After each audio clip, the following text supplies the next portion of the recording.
Hello, everyone, and welcome to today's Tisch College of Civic Life lunch event entitled King Boston, Building Boston's Beloved Community with Imari Paris Jeffries. I'm Katrina Moore, Senior Director of the Africana Center at Tufts University, and it's my pleasure to open today's event. We are grateful for the support of our wonderful co-sponsors today, including the Africana Center, the Political Science Department, Jumbo Vote, the University Chaplaincy, and the Department of Studies in Race, Colonialism, and Diaspora. Thank you for your partnership and collaboration to make opportunities like this one possible for the Tufts community. Tisch College has many more events and civic leaders visiting campus virtually this semester, including 3 events next week. On Monday, October 25th, Tisch College will host Pulitzer Prize winner journalist Farah Stockman to discuss her new book, American Made: What Happens to People When Work Disappears.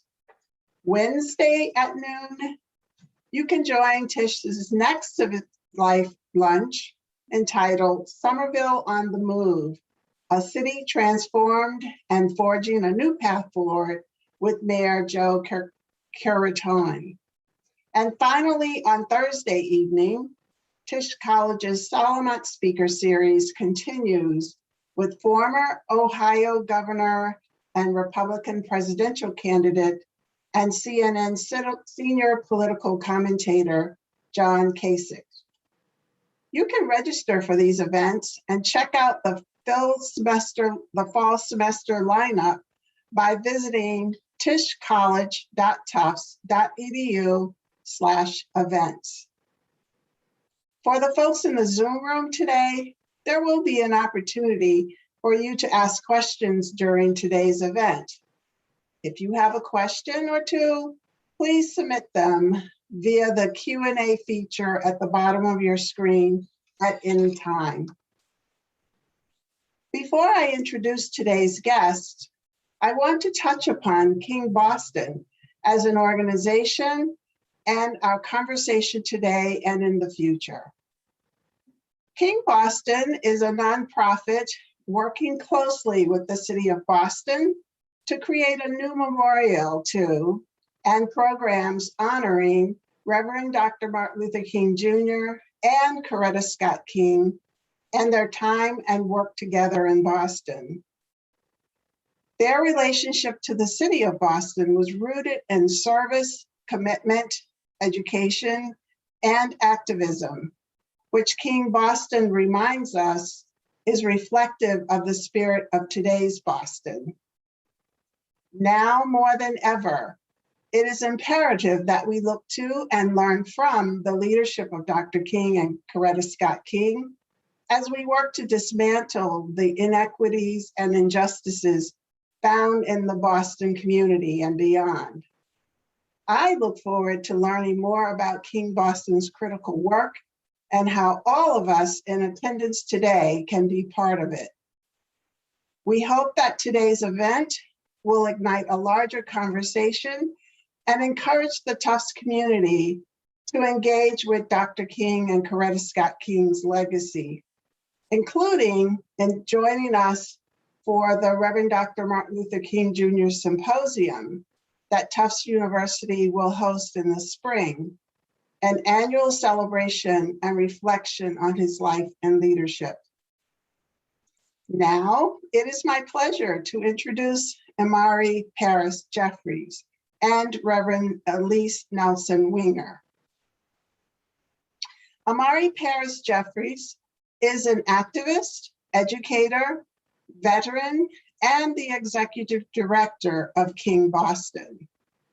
In his role at King Boston, Paris Jeffries brings a wealth of experience from the nonprofit management, racial equity, community activism, education reform, and social justice sectors, and has served in executive roles at Parenting Journey, Jumpstart, Boston Rising, and Friends of the Children.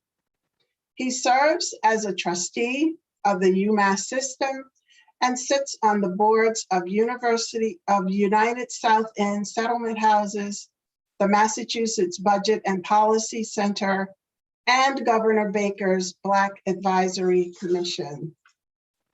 Imari previously has served as Chief Executive Officer of the Italian Home for Children, a longtime Boston organization that provides an integrated network of powerful and effective programs to help children and families of all nationalities with emotional, behavioral, and educational challenges thrive in their community. A 3-time graduate of UMass Boston, he is currently pursuing his PhD through UMass Boston's higher education program. In conversation with Imari today is Reverend Elise Nelson Winger, University Chaplain at Tufts. In her role as University Chaplain, Reverend Winger leads the chaplaincy team in supporting all religious, spiritual, and philosophical life at Tufts, educating the Tufts and wider communities about spiritual and ethical issues in society and the world, and coordinating pastoral care, multi-faith initiatives, and strategic partnerships around the university and beyond.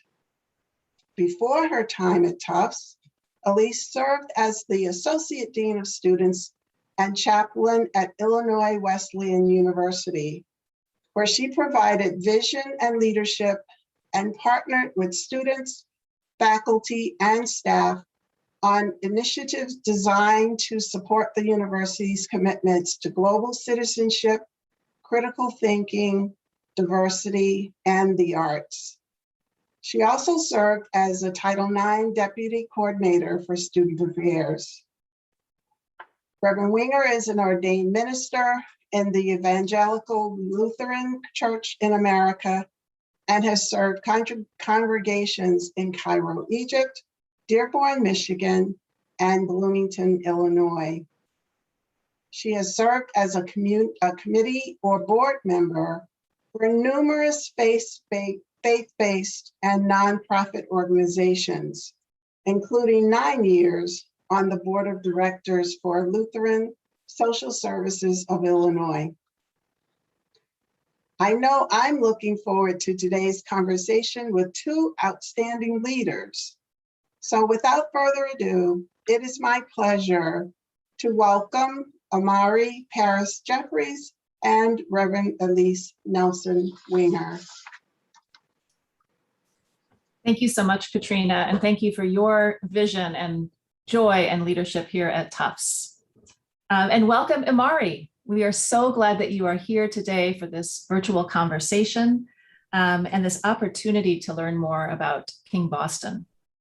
For those in the audience who may not know about this organization, can you tell us more about what King Boston is, its innovative work in the Boston community, and its unique model?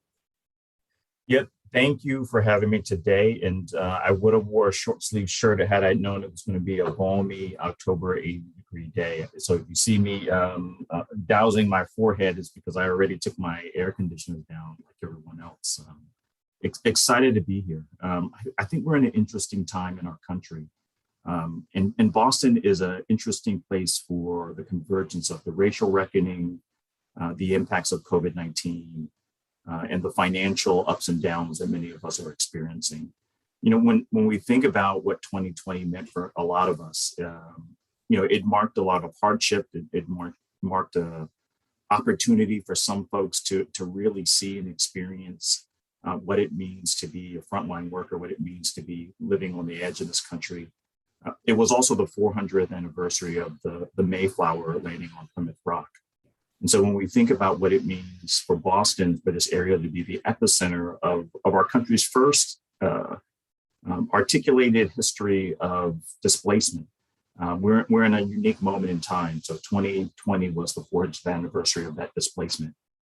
10 years later, after 1620 and 1630, the town of Boston was formed. And so you have the first enslaved Africans coming here in 1619. A year later, you have the landing on Plymouth Rock and this displacement. And then 10 years later, the city of Boston was formed. And so Boston in this area is ground zero for the racial reckoning to occur in this country. And so when we think about what it means to honor Dr. and Mrs. King with a memorial, we understand that it has to be much more than stone and steel. Mitch Landrieu, the former mayor of New Orleans, talks about how when a young Black child, when a Black person, when a person of color wakes up and sees General Lee look over the city of New Orleans, what does it say about their opportunity? What does it say about New Orleans being a place for them to thrive? And so when we think about what it means to erect a memorial for Dr. and Mrs. King and 65 other civil rights leaders in Boston, how do we ensure that the values associated with the Kings are represented in our daily fabric of our lives? How do we ensure that Boston is the epicenter of love, unity, inclusion, and anti-racism? And so besides the memorial, which is a marvel, it is a sculpture created by Hank Lewis Thomas, who is the artist who did many of the pieces in the National History Museum in Alabama, the EGI Museum.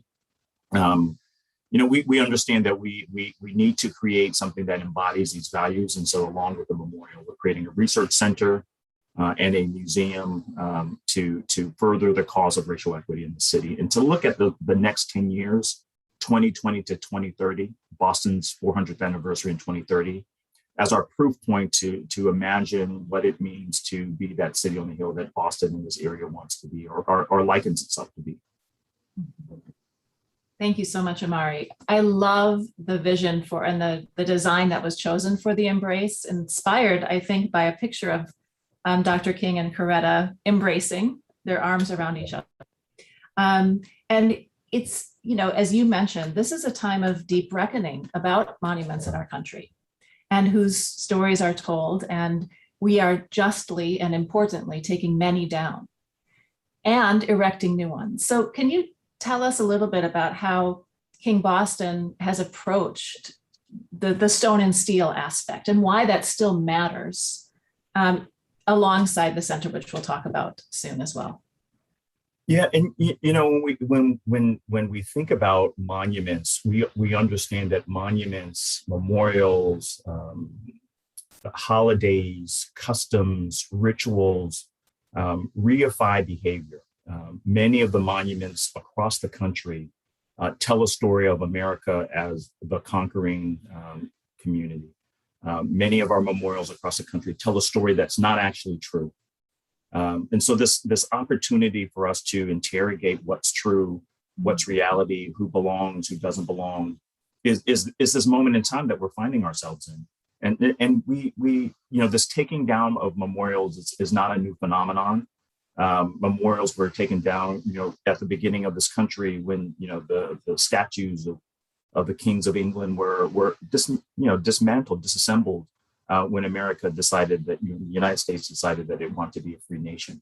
And so it's not uncommon for us to decide how these monuments and how these memorials represent us as a people. And so Boston, again, being the place that tells America's story, has an opportunity to tell a new story. People come, there's a virtual family of 4 from Kansas that takes the Freedom Trail and hears about Paul Revere's ride and hears about, stops by the Old North Church and hears a story of America.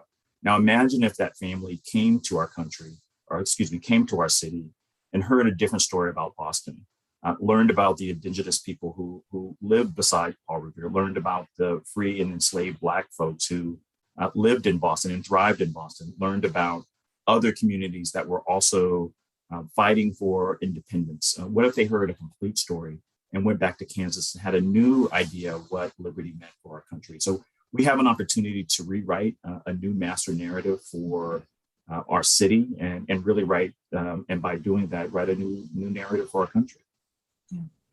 Thank you so much. Tell us about how you and others have envisioned this Center for Economic Justice and this innovative combination of memorial and center for intellectual and I imagine spiritual and social justice work. Yeah, we see that city scale change, and really, no one has had an opportunity. This was the first time that a president during his acceptance speech talked about systemic racism. 24 months ago, we were in our office spaces and we were at work, and you said, "Oh, systemic racism." People would get really uncomfortable. They might not know what we were talking about. It might get real awkward. But I think we're having different conversations around racism and equity today than we were not having 24 months ago. And so we see systemic change happening in a city scale in three ways. We have to think about the culture, people's mental models, what's represented, what customs, what traditions, what holidays. There's 7,200 streets in America named after Christopher Columbus. What does it say when there are 7,200 streets in America named after Christopher Columbus? What does it say about what we value, who's important, who's included, right? And so cultural representations matter. And so part of our work is to have a great impact on those symbols, places that BIPOC people can be safe, places that BIPOC people can go for recreation, elevating different holidays, different customs, different cultures that include us all. And so that's an important part of the work. When you have a city like Boston that likens itself to be a world-class city and only has 7 entertainment licenses owned by Black and Latinx people, what does it say about this being a city that folks can come to have a meal or a drink with people that look like them when there's 7 entertainment licenses owned by Black and Latinx people? And so we have to interrogate customs and culture as an important part of our work. And so that's the centerpiece of King Boston's work. Another piece is research and data. So we have to change the way in which storytelling occurs. We have to understand that we are data. Data is a combination of all of our stories, and that we have to tell new stories, and we have to elevate the stories and the history and the assets of people of color, the lived stories, and have it be accessible.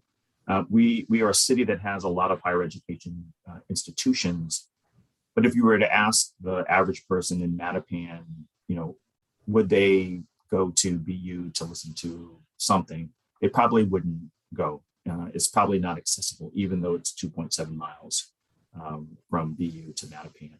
And so we have to have research and access to information be accessible to communities. And so a community-based research center, community-based policy center is a part of our work.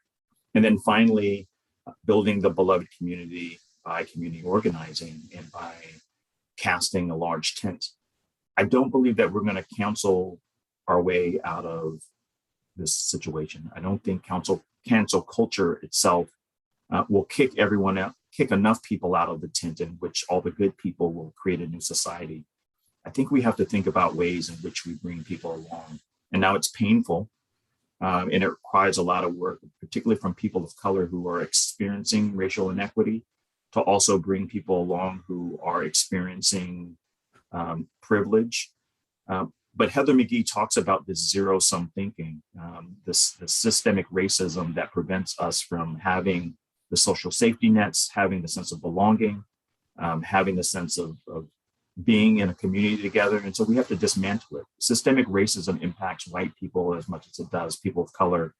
Not the same, and they certainly don't bear the brunt of a lot of the racial inequity that we've seen on TV or some of us have experienced. But it impacts us all, and I think we have to dismantle this entire system by bringing us together. Yeah. Thank you, Imari. I mean, you're absolutely right. And the diminishment of our humanity because of the systemic racism and injustice, we all need to heal from it in different ways and do our part to be a part of something new, which is what both Coretta and Dr. King were talking about decades ago. Their vision is still, to me, just so prophetic and timely. I read that King Boston recently gave a $1 million gift to 12th Street Baptist in Roxbury. Is that correct? That's right. 12th Street, 12th yes. 12th Baptist, yes. 12th yes. Baptist, excuse me.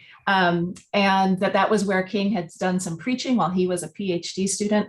Tell me about how that kind of gift will bring this work you're describing, into Roxbury and enliven this entire vision for King Boston.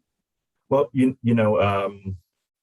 many people don't know, but the Kings met while they were both students in Boston.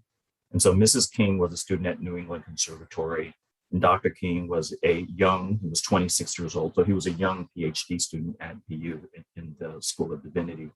And so they met at church, at 12th Baptist Church, and their first date, Dr. King asked Mrs. King to marry him.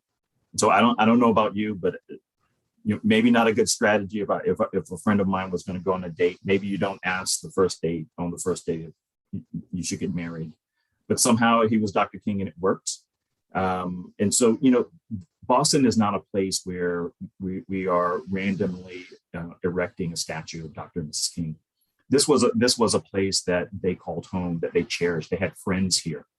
Both of them lived down the street from each other on Mass Ave. And so their roots belong to Boston. I'll read a quick quote. In '65, Dr. and Mrs. King came back to Boston in one of his final campaigns before he was assassinated.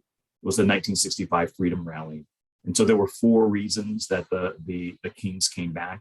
22,000 people marched from Roxbury, which will be the site of the center and the museum, to Boston Common to Parkman Bandstand, which will be the site of the Embrace Memorial. And so they marched for 4 reasons. That was poverty, that was housing, it was racial equity, and it was education. And so these were problematic in 1965. And there's still challenges in our region today. Poverty is still a challenge. We just saw a report from the Boston Fed, or we cite it often, that the average net worth of a Black family is $8. So poverty is definitely a problem in this region. Housing, we all can attest to Boston, this region. Housing is a problem for all of us. Affordable housing, affordable rents. Racial equity. I don't think I need to say anything about that. I think we understand the moment that we're in. And then education. We're fighting over what's the exam schools, what are the better schools, how do we pay for it?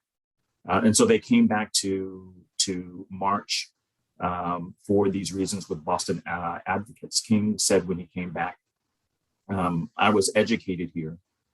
It is one of the cities in which I call home. I come here not to condemn, but to encourage. It would be dishonest to say that Boston is Birmingham or that Massachusetts is Mississippi. But it would be irresponsible of me to deny the crippling poverty and injustice that exist in some sections of this community. The vision of the new Boston must extend into the heart of Roxbury. Boston must be the testing ground for the ideal of freedom. And so 12th Baptist is the base on which Dr. King, when he returned with Reverend Haynes, called home. It was his church home. It was his northern church home. It was both of their northern church homes. And so we wanted to honor part of that legacy with this $1 million gift as a part of our really identifying and making solid Boston institutions. 12th Baptist is one of the oldest churches in the country. And so as we think about what does it mean for different cultural institutions to be raised up, different statues, different holidays like Juneteenth, different places like 12th Baptist Church, an inclusive narrative on the Freedom Trail, renaming streets, renaming elementary schools and buildings. This is part of a larger campaign of engaging culture as a way to address anti-racism. It has to be from fluoride in the water to crest whitening toothpaste. There has to be a variety of ways in which people can experience anti-racism. Some people are not ready for the crest whitening toothpaste, but they should have the benefits of anti-racism through fluoride in the water, if you get the analogy. And so it needs to be a diverse way in which we ensure that anti-racism lives in our region. And solidifying 12th Baptist was one of those ways we want to do it. Thank you so much, Imari. Here at Tufts, our planning is underway for the MLK symposium that Katrina mentioned, and our planning committee has been thinking a lot about the idea of community care as a potential theme. And as we engage with what it looks like to radically care for one another in the midst of the quest for social justice, how do you feel that Dr. King and Coretta modeled that legacy? Well, I think they, Mrs. King, she was a singer. And so in many of the civil rights rallies and meetings, she would begin those meetings with song, with music, with fellowship, with art. And so this combination of our intellectual brain and our artistic brain really being one and the same. And this idea, and it happens a lot of often in higher education, in our learning process, that we try to separate our art side, our heart side, our care side from our rational side, right? And so even in the research process, the researcher has to be disconnected from the subjects instead of connected to the subject, empathetic of their subjects, empathetic of the participants of their research projects. We have to look at things rationally and disconnect ourselves from our whole selves. And I think well-being has been an important aspect that we have raised up in the discourse on anti-racism. And so this phenomenon that we watched on TV and these viral videos of Karen being upset of Black people bird watching, Karen being upset, we've named it, Karen is the trope, right? Upset with Black folks barbecuing, or Karen is upset with Black folks selling water on the street, right? And so this idea of well-being and care is a part of how racism works. Well-being has to be centered in racism. And again, Heather McGee's book, there's a whole chapter on swimming pools. And in some white communities, they'd rather bury the swimming pool in concrete than to see Black folks and brown folks have recreation and care in those same swimming pools, right? And so is this not systemic? If this is not internalized, I don't know what is. I started off by saying there's 8 entertainment licenses, liquor licenses. That means when you go to get something to eat, you might be able to buy an adult beverage in Boston owned by people of color. And so if this is not systemic, if the separation of Black care, brown care, Black joy is not separate, is not systemically produced by white supremacy, I don't know what is. I don't know how I can convince you it's not systemic. And so this idea of care has always been a part of Dr. and Mrs. King's practice. I think it's popular and has been elevated in the discourse around racial equity. It is systemic. It is intentional. So much so, again, with these Karen tropes, it has been internalized, right, by white supremacy, right? And so what does it mean to see brown people recreate? And Audre Lorde talks about self-care being the largest form of, and I'm misquoting, there's some Audre Lorde people in here. It's one of the ways in which we can show our radicalism by just taking care of ourselves. And so I'm so happy that self-care and well-being is a part of the discourse today. And I think, Dr. and Mrs. King have modeled that for us all. And I think it's being brought up. It's more in our consciousness. Yeah, I agree. One of the things I'm personally, and I'm sure many others are really excited about, is this centering of both Dr. King and Coretta side by side in this King Boston project. And that doesn't always happen. So with King Boston, Coretta's work and legacy and voice, her own prophetic voice, is also being centered here. And so how has Coretta Scott King's vision and legacy been shaping the work that you're together doing? When the inspiration for the embrace, again, is this photograph of Dr. and Mrs. King embracing, hugging. I wish we could show the photo if we could. That would, for folks to see what we're talking about. And so it's them hugging, and Mrs. King. When you see the photo, Mrs. King is underneath Dr. King. I was okay. There we go. Nice. Great. It's so Mrs. beautiful. Yeah, and so when Dr. King found out that he was the recipient of the Nobel Prize, the first thing that he did, as many of us would do, is hug our loved one, hug our spouse, hug our partner. And in the picture, Hank, when he talks about the photo, you see that Dr. King is his arms are above Mrs. King, and she is holding him up. She is the spiritual foundation of the movement. She's the spiritual foundation for Dr. King. And so when we see this picture, I think we've been inspired, and we understand that Mrs. King was the soul of the civil rights movement. Dr. King may have been the voice, he may have been the external figure, but the philosophy, the thinking, and the root and well-being and spirituality hung strong with Mrs. King's influence. And so it's important to us that we understand the combination of the head and the heart when we think about the discourse in anti-racism. And so the museum, the artistic programming, as a part of the intellectual discourse with the Center for Economic Justice, the Research Center, is a combination of both of their values, the spiritual, the intellectual, and the belief in the higher power. So we're proud to incorporate the combined force of the King family into our work at King Boston. Thank you. I'm so glad we could see this picture. In the immediate aftermath of Dr. King's murder, Coretta spoke to the class of 1968 at Harvard. He was, of course, originally scheduled to do that. And she just gave this incredibly powerful speech and talked about the power of students today.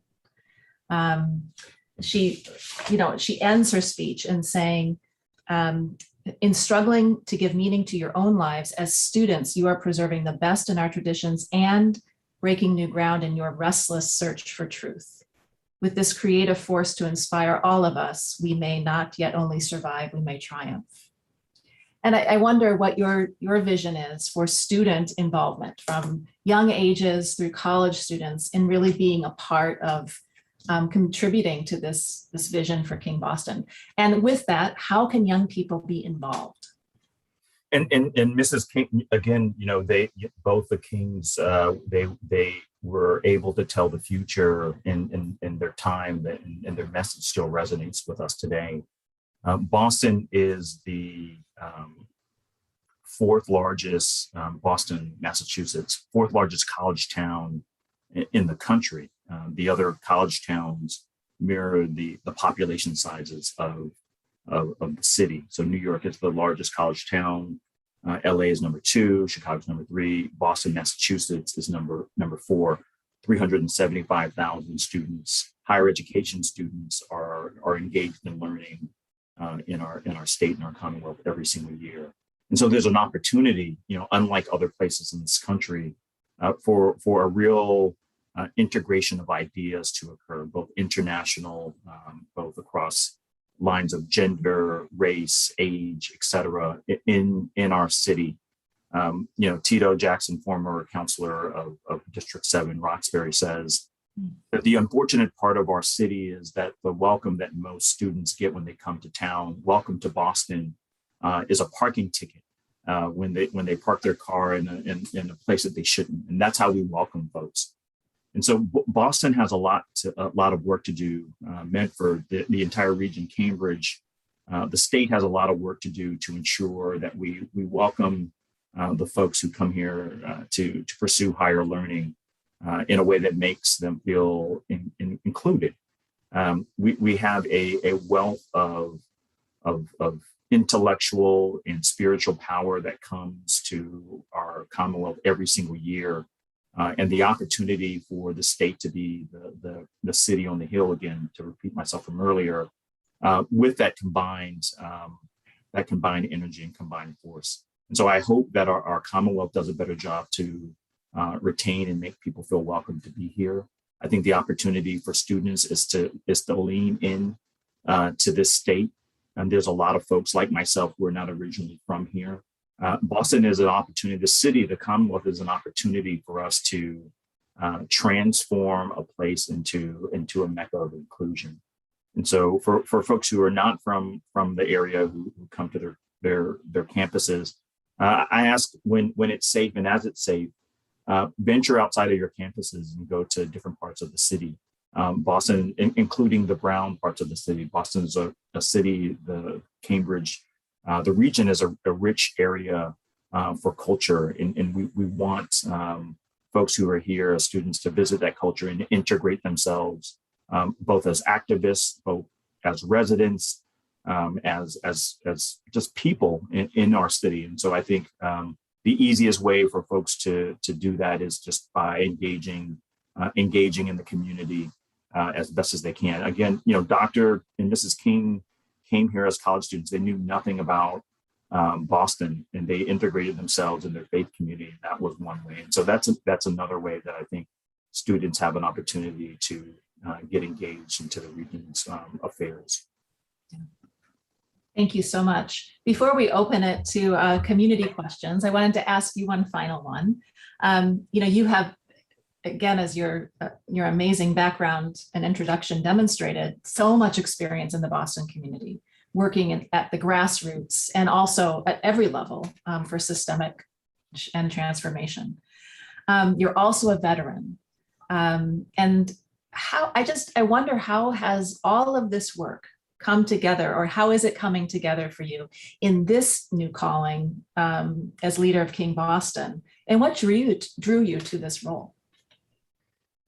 I think, as we mature and practice meaning making, I didn't realize at the time, when I was 18 and I joined the military, that one of the things that was really important to me was service to community.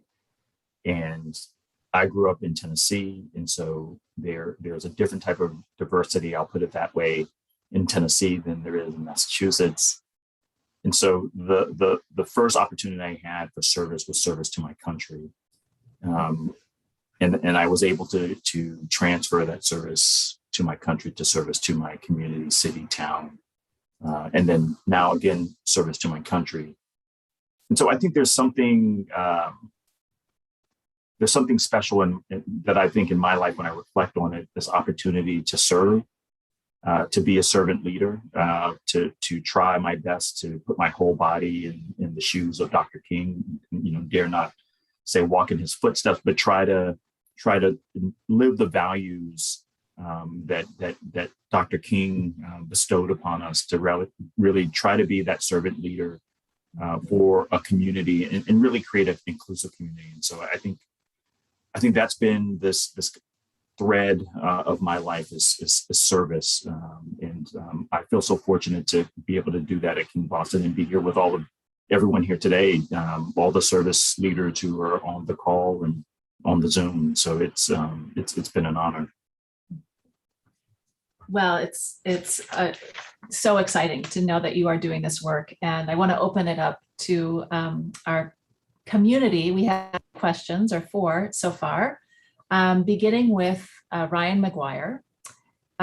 He writes, question for consideration. Are we witnessing a cultural revolution where white power is waning and or becoming extremely apparent and abhorrent versus the evolution and power of human diversity? Oh, that's an easy question. I think I would argue that we are as others. Reverend Barber, who is part of the New Poor People's Project and the president of the NAACP in North Carolina, talks about we're in the midst of a third Reconstruction. The other 2 reconstructions, first one, directly after the Civil War, the second one when Black U.S. soldiers returned from World War II up into the Civil Rights Movement, and then now, right? And so reconstructions have 3 parts. It's an emergence of civic and elected leadership, and so there's a legislative component of reconstructions. The second part is social, and then the last part is economic. And in many of the cases, the reconstruction wasn't complete. And so we always begin with this emergence of legislative and civic. Then we kind of move to the social, and then it peters out somewhere. We never get to the economic justice part of it. And so in our case, we've seen an emergence of civic and elected leaders. This historic mayoral race in Boston, in Cambridge, the mayor is also a woman of color. The attorney general is from the LGBTQ plus community. The sheriff is a Black person. The chief of police in Cambridge and Boston are Black folks. And so there's an emergence of elected and civic leaders. New laws are being transformed in this country. The other two parts are I think we're trying to struggle. We're trying to push through those things. We're trying to complete this third Reconstruction. I think what we're seeing around these white power movements is the resistance to this third Reconstruction. And we've always seen resistance to Reconstructions. We saw it during the Civil Rights Movement. We saw it during the end of the Civil War and manifested itself through Jim Crow. And so, I think we're still in the fight. We need people to join the fight, and part of that joining the fight begins with personal transformation. It's almost like going to the gym. It's got to be okay for you to read and educate yourself as a part of the work. That does count. You don't have to march. You don't have to join anything. You don't have to do any performative things. You just have to work on yourself and think about the ways in which we all have been indoctrinated into racism. That's absolutely right. To go back to the economic part of the third Reconstruction, I'm making a connection here, but another question from Maura Albert is, what is King Boston's position on reparations, and are there any actions in progress? So reparations is a solid part of our platform. There is a hearing that we're working with other organizers and activists that's taking place next Tuesday in the city of Boston, sponsored by Councilor Julia Mejia and Kinsey Bach in Boston. I think we are modeling ourselves after the reparations work that occurred in Evanston, Illinois. There's really two major camps in reparations, and I'm simplifying this. There's ADOS, which have focused their work on reparations for descendants of African American slaves, and then there's NCOBRA. And so NCOBRA is the National Coalitions of Black for Reparations. King Boston is solidly in the NCOBRA camp. We believe that African American descendants of slaves should receive reparations. And we also understand that racism is endemic. It exists in everything, and it's systematic, and it impacts people of color, even those who are newly arrived to our country. And so when you think about reparations, the type of reparations that they did in Evanston, is understanding the impact, for example, in Boston, of redlining for communities of color. Think about the economic loss of housing, the type of pillage, the lack of safety that occurred when Black and brown families lost their homes as a result of predatory lending and redlining. And so there's a case to be made for systemic racism, state-sanctioned systemic racism for people of color. And so Boston has supported state-sanctioned racism through redlining. There's another case to be made for the 1974 Judge Garrity busing decisions. Think about the impact of the education disparities for young people of color who were victims of state-sanctioned segregation and the inequity in the school system that resulted in this funny disparity that still occurs in Boston public schools today. And so there's a reparations to be paid as a result of state-sanctioned racism. We also philosophically have adopted Garrity, who wrote From Here to Equity, a book on reparations. The framing of reparations is called ARC. It's three parts: it's acknowledgement, it's redress, and it's closure. And so when we think about what does an ARC approach to policy mean, it's both in direct reparations, but it's also about this truth and reconciliation component when it comes to reparations. can we live in a society where when you understand that another group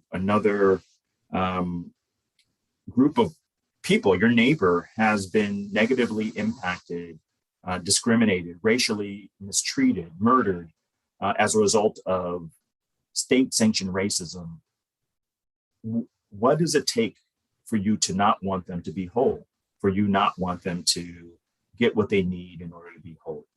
And so that is about adjusting people's mental models. That's about culture. And so ARC is about, there's three parts again. It's acknowledgement, it's redress, and it's closure. We also think this ARC philosophy should be applied to policy change. And I'll give you one example because I know I'm talking long on this question. You know, if you were to get into a fight with your partner and you were to come home with their favorite box of chocolates and some flowers and not talk about why you got into a fight, but you gave them some chocolate and flowers, it might work once, it might work twice, but it's not going to work forever. You're not going to box of chocolate and flowers, but that's what we do with policy. We say there's been an opportunity gap. Here's a new thing. You should just take it and we should be okay. Right? There's been housing, something's wrong with housing. We don't know what it is. We won't talk about it, but here's a new housing policy. You should just take it and we should be okay. And so it doesn't work in our personal relationships, and we are human and we create policies. So of course it's not going to work in policies. So what would it be for us to have an ARC approach to housing, to acknowledge why we have a housing policy, a new housing policy in the first place? Then we can move to redress. How do we make this right? Then we have to make it right. And then we have to have some closure. It can't go on in perpetuity. And so ARC as a fundamental part of reparations, it's something that King Boston embodies both reparations itself and ARC as a policy strategy for any policy. Thank you so much.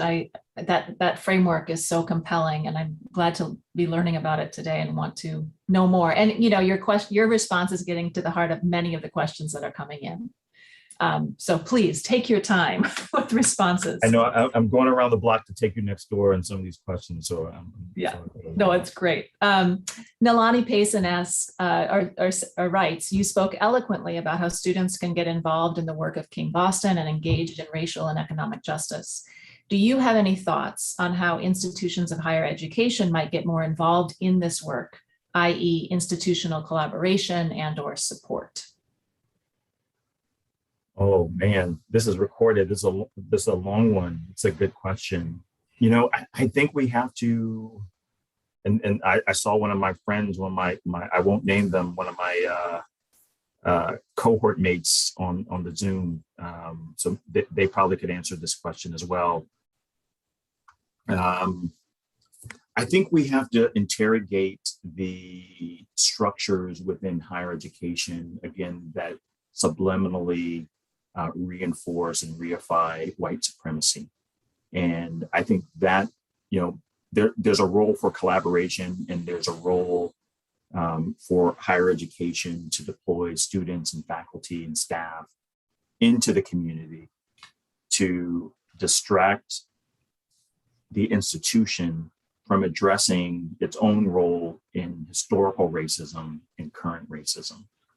And so during this recent racial reckoning, people might have heard defund the police. You know, that was a popular cry. And defund the police may not mean get rid of the police altogether. It may mean reform. It may mean, how do we dismantle a system that investigates and promotes and reinforces from within? So if police are in trouble, police officers determine if that trouble is good or bad. Police officers decide if someone's worthy of getting promoted or not.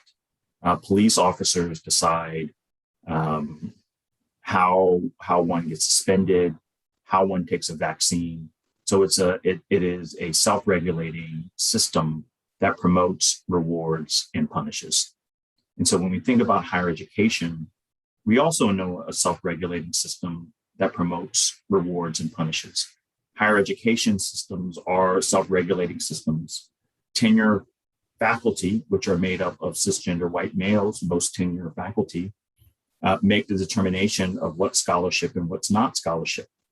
They make the decisions around who promotes rewards and tenures. It is also a self-regulating system that decides who gets tenure, who doesn't get tenure, who gets promoted, who gets published, who doesn't get published, what's valid scholarship, what's not valid scholarship. How do we interrogate the structures that we call traditions that reinforce behaviors that historically marginalize, and there's probably other scholars on here that could talk about it better than I can, marginalize students of color, faculty of color, women, folks of different genders, et cetera.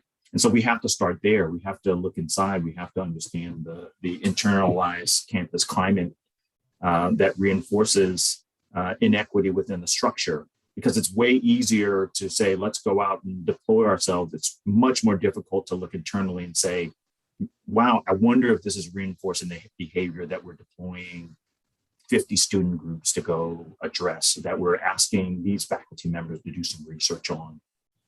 That's much harder. It's much harder to say, what's the percentage of faculty members that are promoted based on engaged scholarship? What's the percentage of non-science, non-hard science faculty members that are full professors? What's the pay rates of the faculty members or staff, et cetera, that exist within our university context? How many students of color are actually persisting and graduating? Are we only accepting students of color that come from systems of privilege, and so they're then coming to our universities? And then what are we doing to support them to graduate? And so I think those are harder questions. Those are much more difficult questions than doing something externally. And I think that's where higher education institutions can start.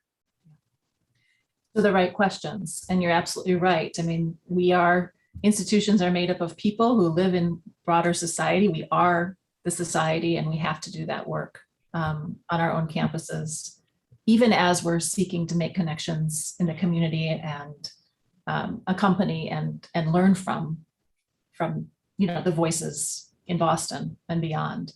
I want to continue with this idea around education and students. We have a participant today, Hudson Matter, and Hudson writes, I am 15 years old. Dr. King believed in the power of young people to create nonviolent social change. What can we do to ensure that young folks in Boston can be more involved in social, educational, and political issues? You know, young people are, I think, that really have always been the vanguard of pushing change. You know, this adultism that occurs when we start getting gray hair, and us really not seeing young people as an asset. I know that at King Boston, we're working to try to advance the support of youth organizers and youth leaders within our organization. I think youth leaders should focus and can focus on organizing in their own schools with other students who are also interested and engaged in racial equity work. I think that's an important piece to start, is really surround yourself in a community of other folks interested in the work, because it's a difficult thing to do, and it's a long road. And I commend Hudson, who is starting at 15 to engage in this work. And by the time a year from now, 2 years from now, the knowledge that he'll have to lead us all, he is the future. And I pray that we'll leave this place in a better place for him to lead and really support his leadership. Thank you. One final question, and that comes from Erin Pariano, who writes, as someone who sits on the board of the UMass system as a doctoral student in higher education, how do you integrate your experience with King Boston to your education advocacy and research? Yeah, I must admit that a lot of the ways in which we focus the work on King Boston, this idea of socialization and symbols has derived from my scholarly pursuits. And so understanding the ways in which systems, monuments, memorial, objectified capital reify white supremacy is one of the ways in which I've taken the learning from my doctoral education and brought it into my day-to-day work. I think when I look at Aaron and I have a friend who talks about burning everything down and building a new university. And I think initially when I started the program, I thought that some things could be transformed, and I still do. I still think a lot of things can be transformed.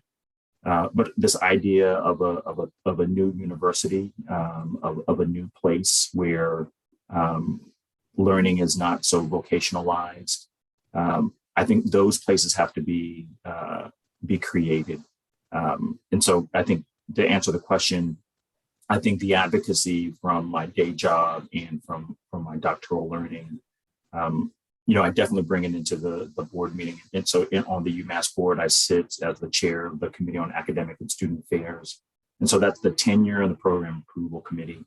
And so there are new structures and new ways in which we are examining the tenure and program approval as a result of being in a situation where I can ask different questions, have different access to knowledge. And so I think that's been, how I've tried to contribute to this transformation, both and really combine all the learnings from my day job, this opportunity as a student and a trustee for the university system. Thank you so much. And thank you for this hour. It has just gone by so quickly. Thank you for sharing more about King Boston. And I encourage all of participants today to go to the website and learn more about this initiative and how each of us can get involved, and also be a part of a nomination process to lift up civil rights leaders who will also be named on the Freedom Plaza as part of the Embrace Memorial. Thank you, Imari, for calling us to tell the truth about our history, tell new stories, to reckon with the past and celebrate what we can have in the future if we do that. And thank you for lifting up the call to service, both in your own life. And I hope it'll allow for each of us to reflect on where we are each called to serve in our daily lives, using our experiences and gifts and talents in the service of creating and seeing the beloved community. Thank you again to all who have attended today and those who are watching the broadcast. Be well on this indeed warm October afternoon.